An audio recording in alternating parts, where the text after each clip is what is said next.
Hey everyone, and welcome back. Are you ready for another deep dive? This one is going to make us rethink some things about U.S. history.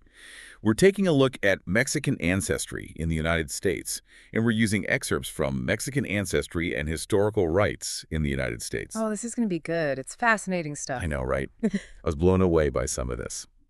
Okay, so to kick things off, let's talk about something the source calls life before the borders.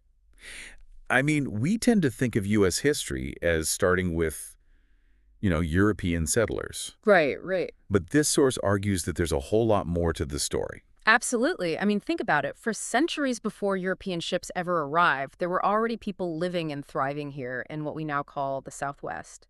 And these weren't just, scattered nomadic tribes. They had sophisticated societies, incredible architecture, complex spiritual traditions. They were masters of agriculture and trade.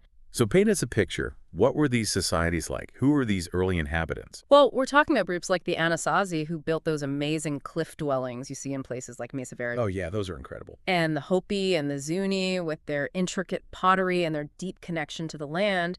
And let's not forget the Tohono O'odham and the Pima, who managed to create these incredible agricultural systems in the middle of the desert. It's really mind-blowing when you think about it. Yeah, it really challenges our assumptions about, who the first Americans really were. Right. And here's the thing.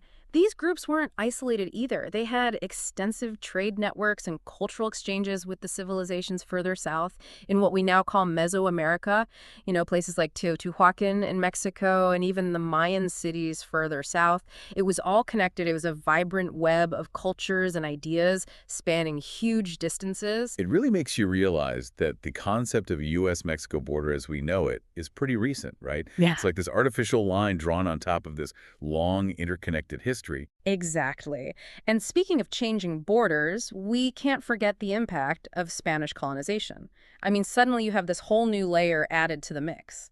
So how does that change things? Well, for one thing, you have the establishment of New Spain, which encompasses a vast territory that includes not only present-day Mexico, but also a huge chunk of what is now the U.S. Southwest. Makes sense. In fact, did you know that the city of Santa Fe, New Mexico, was founded way back in 1610? Wow, I didn't realize it was that old. Yeah. That's decades before those iconic East Coast cities like Boston and New York were even established. I guess it's easy to forget just how much was happening out west when we're so used to hearing history told from an East Coast perspective.